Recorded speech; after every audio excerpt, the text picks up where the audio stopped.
Before this video truly begins, you need to understand one unsettling fact.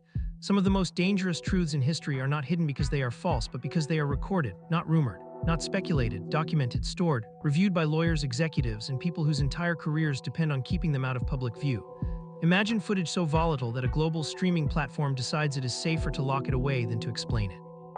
Imagine evidence that does not accuse in theory but speaks in real time, conversations, reactions, decisions, captured without filters or hindsight. That is the reality surrounding the reckoning. And once you understand what was left out, everything you thought you saw begins to feel incomplete, because this story is not about what Netflix released. It is about what they refused to show. Over 140 hours of recorded material, most of it unseen, exists somewhere right now, preserved in full. And according to people who have reviewed it, releasing that footage would not simply shock audiences. It would destabilize legacies, trigger legal consequences, and force long-silence questions back into the open. If that sounds extreme, stay with me, because by the end of this breakdown, you will understand why silence became the safer option. There are moments in history when the truth does not arrive like a thunderclap tearing through the sky, demanding attention through sheer force and spectacle. It does not burst onto the scene with flashing lights or dramatic announcements. Instead, it moves quietly, almost cautiously, slipping through the cracks over time. It reveals itself in fragments and half-glimpses, in details that feel slightly misaligned, in moments that linger just a second too long. The truth hides not in what is shown, but in what is carefully avoided.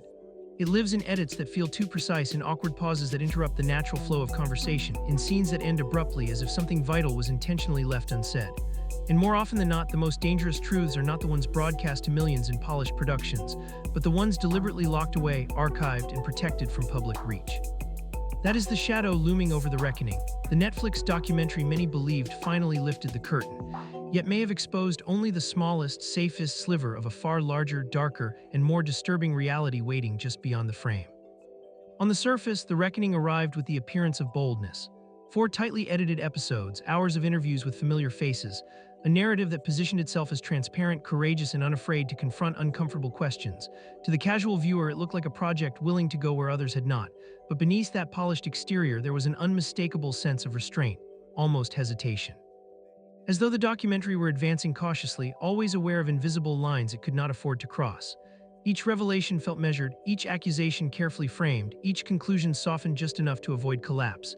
That subtle unease became impossible to ignore when 50 Cent, rarely careless, never accidental, hinted publicly that what audiences were watching was incomplete.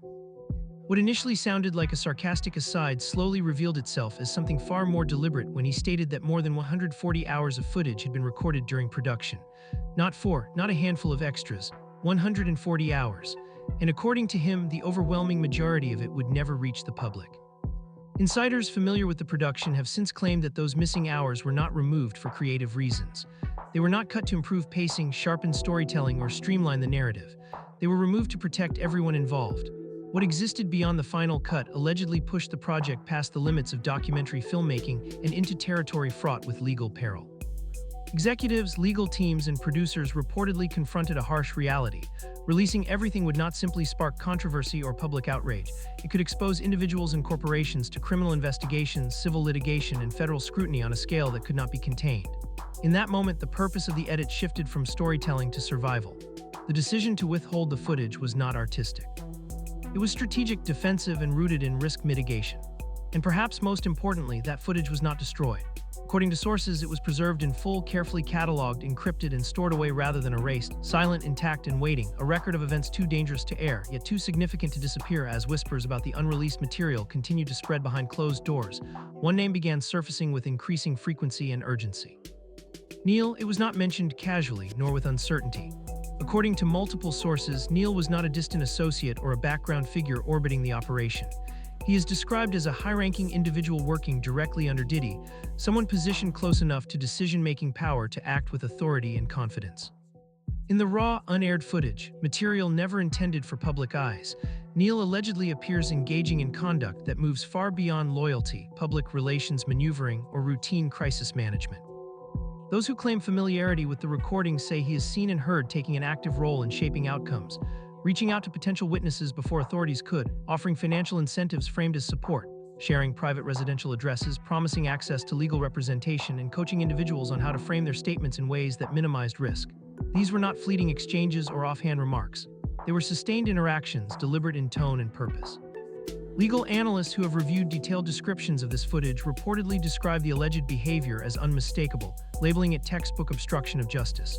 If authenticated and made public, such evidence would not merely add pressure, it would fundamentally escalate the legal stakes, dramatically increasing exposure, liability, and potential sentencing consequences. But even these allegations represent only one thread in a far more complex and unsettling tapestry. The sense of unease surrounding the unseen footage deepens significantly when considering the range of names said to appear within it, either directly captured on camera or indirectly woven into the background through conversation and implication. Industry whispers suggest that the raw material intersects with figures who sit at the very top of entertainment, celebrity, and global influence. Jay-Z, Will Smith, Justin Bieber, Usher, Nicki Minaj, Kanye West, Michael B. Jordan, Prince Harry, Kim Kardashian, and others whose names carry enormous cultural weight and institutional protection. In some cases, sources claim these individuals appear visually in party footage or private environments, caught in moments never meant for public consumption. In others, their presence is more subtle, referenced in dialogue, reflected in reactions, or inferred through sudden editorial shifts where interviews abruptly change direction, questions go unanswered, or scenes cut away just as they seem poised to reveal more. Once a viewer becomes aware of how much may have been deliberately removed, the final cut of the reckoning begins to feel less like a complete narrative and more like a carefully negotiated settlement, shaped as much by legal boundaries and power dynamics as by storytelling intent. Public awareness of this hidden reality reached a turning point when 50 Cent posted a cryptic image on Instagram paired with a blunt forward caption, 140 hours of footage. There was no elaboration, no context, no attempt to soften the claim. To many observers, it initially looked like provocation, another calculated jab, another moment of online theatrics designed to stir speculation. But behind the scenes, confirmations quietly followed. The number was real. And more unsettling still was the claim that a significant portion of that footage did not originate from conventional documentary production, but from Diddy's own personal archive. Private recordings, unfiltered moments. A long-standing habit of documenting nearly everything around him, business negotiations, late-night conversations, parties, casual interactions, often without the apparent consent or awareness of those involved. What may once have felt like a method of control, a way to preserve leverage and memory, now appears in hindsight as an exhaustive record too comprehensive to outrun. In an era where power often depends on who controls the narrative, those recordings stand as a silent counterforce, waiting, intact, and increasingly impossible to ignore. In later statements, 50 Cent went even further, abandoning any ambiguity and openly ridiculing the Netflix release by describing it as nothing more than a trailer carved out of his alleged 140 hours of material. The remark was not casual mockery, it was a calculated dismissal meant to reframe the audience's understanding of what they had consumed. According to him, what Netflix released was never meant to stand on its own. It was a sanitized extract, a controlled glimpse designed to stop well short of the most dangerous material. The unseen footage, he claimed, does not merely document isolated events or controversial moments, it captures patterns over time. Patterns that reveal how power actually functioned behind closed doors, how decisions were made in private, and how influence was wielded when no one believed they were being watched. It shows loyalty not as something solid or enduring, but as something conditional, fragile, and easily fractured once pressure mounted. According to 50 Cent, the unraveling is visible on tape in ways that cannot be explained away. It is not dramatic in the way movies portray collapse, it is quieter, more unsettling. The panic that creeps into conversations, the sudden silences where confidence once existed, phones that stop ringing, messages left unanswered, meetings canceled without explanation, strategic disappearances that feel coordinated rather than coincidental. He suggested that the footage documents a slow retreat by allies who once appeared unshakable, each step back taken as legal scrutiny intensified and consequences began to feel real. In his telling, this is not speculation, it is recorded behavior unfolding moment by moment. And it is this record, he implied, that explains why members of Diddy's legal team reportedly began stepping away. Not because of poor planning or internal conflict, but because they recognized the gravity of what existed. They knew what was on tape, and they understood that no amount of legal maneuvering, reputation management, or financial power could permanently contain material of that scope. Even so, insiders suggest that the most dangerous footage may not involve celebrities, associates, or private behavior at all. Perhaps the most legally explosive category of material is the one Netflix allegedly refused to engage with under any circumstances. Multiple sources claim that Diddy secretly recorded private meetings with his own attorneys, closed-door strategy sessions meant to be protected by attorney-client privilege, the strongest shield in the legal system. These recordings allegedly include frank discussions about ongoing federal investigations, evaluations of witness reliability, methods for containing or neutralizing evidence, and even calculated approaches to influencing media coverage. In those rooms, lawyers spoke freely, believing they were operating within the strictest boundaries of confidentiality. The possibility that their words were being preserved without their knowledge transforms those conversations from legal counsel into potential evidence. Legal experts familiar with the implications have described such material as catastrophic, not only for those recorded, but for anyone who possesses or distributes it. According to insiders, Netflix immediately recognized the magnitude of that risk. The footage was not debated creatively or weighed for narrative value. It was classified as untouchable, not because it lacked importance, but because broadcasting it could trigger a legal chain reaction unlike anything the platform had previously encountered, one that could draw the company itself into litigation, subpoenas, and federal inquiry. In that moment, the line between documentary and evidence became too thin to cross. What ultimately gives this entire situation its unsettling power is the fact that none of this material was destroyed. It was not erased, lost, or discarded. It was cataloged, encrypted, and archived with intention. And archived material does not simply fade with time, it gains leverage. It becomes a silent presence, shaping decisions without ever being shown. Netflix now reportedly holds content capable of permanently altering public perception and triggering consequences that extend far beyond entertainment or streaming metrics.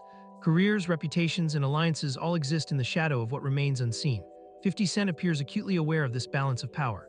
When he warned that those still publicly supporting Diddy would eventually fall silent, his tone carried none of his usual theatrics. It sounded measured, almost inevitable. Less like a threat issued in anger and more like a forecast rooted in certainty, an understanding of what happens when the truth is recorded, preserved, and waiting. Every conversation about Sean Diddy Combs, no matter how current or seemingly unrelated, eventually circles back to one night that has never truly loosened its grip on public memory. March 9, 1997 in Los Angeles. A night etched permanently into hip-hop history. The night Christopher Wallace, known to the world as the Notorious B.I.G., was killed. Decades later, the echoes of that evening still reverberate, not just as tragedy, but as an unresolved fracture in the culture itself. According to Diddy's former bodyguard, Gene Deal, the days leading up to that night were heavy with tension and unease. He describes an atmosphere charged with anxiety where nothing felt stable or safe. He recalls Diddy pacing restlessly, phone pressed constantly to his ear, moving with a nervous energy that was impossible to ignore. Deal has claimed that something felt wrong long before the first shot was fired. He says he explicitly warned Diddy not to attend the Vibe magazine party that evening, allegedly telling him in stark terms that if they went, someone would die. It was not a metaphor, it was not casual advice. It was a warning, one that, according to Deal, was ignored. Hours later, Biggie was shot 4 times while sitting in an SUV. And by the end of the night, one of the most influential voices of a generation was gone, dead at just 24 years old. What deepens the chill surrounding this already tragic story is the allegation that Diddy's personal archive may overlap with that exact period in time. Sources claim that the raw footage includes recordings from hotel rooms, private phone conversations, and intimate moments captured in the hours and days before and after the shooting.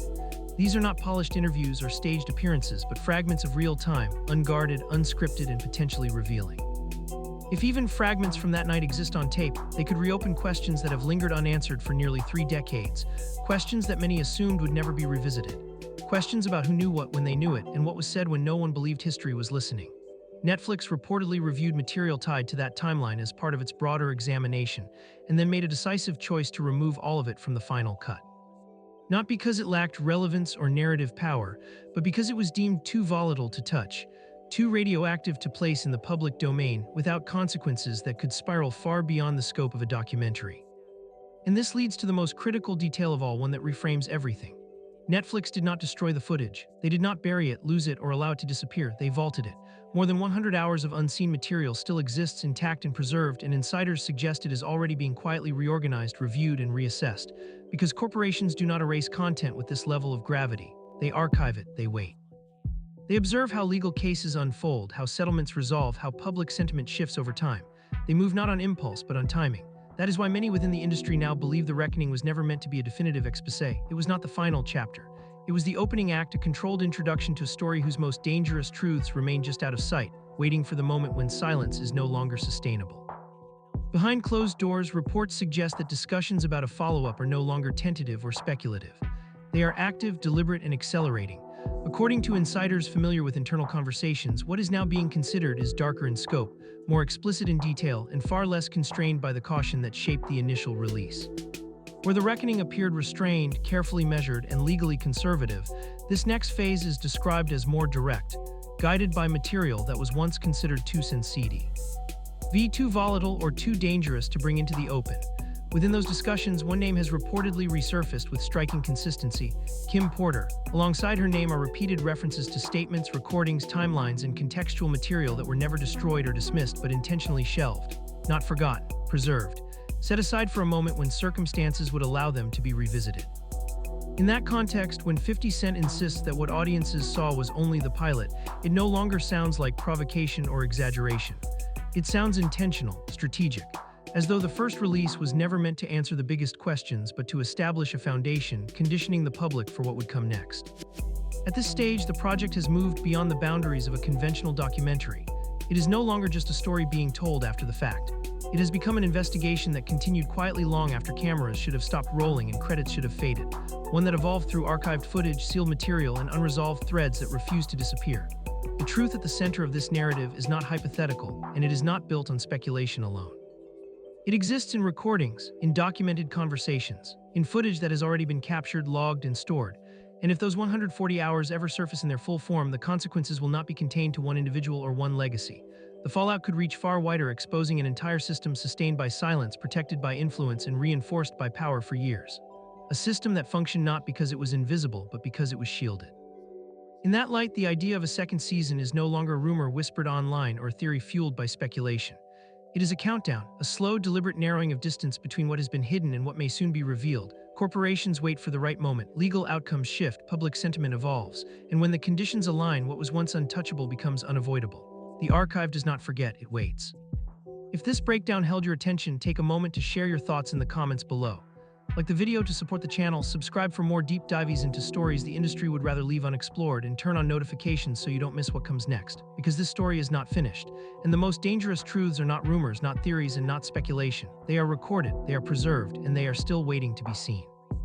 If you stayed with me this far, you already understand this story is bigger than one documentary, one platform, or one individual. So now I want to hear from you.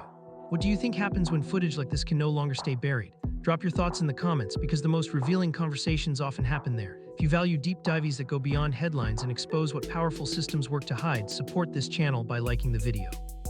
Subscribe for more investigations that don't flinch when the story gets uncomfortable, and turn on notifications, because when the next piece of this story breaks, it won't trend quietly. And you'll want to be here when it does. This story is not finished. The archive still exists. The footage is still waiting. And when it finally surfaces, everything we thought we knew may have to be rewritten.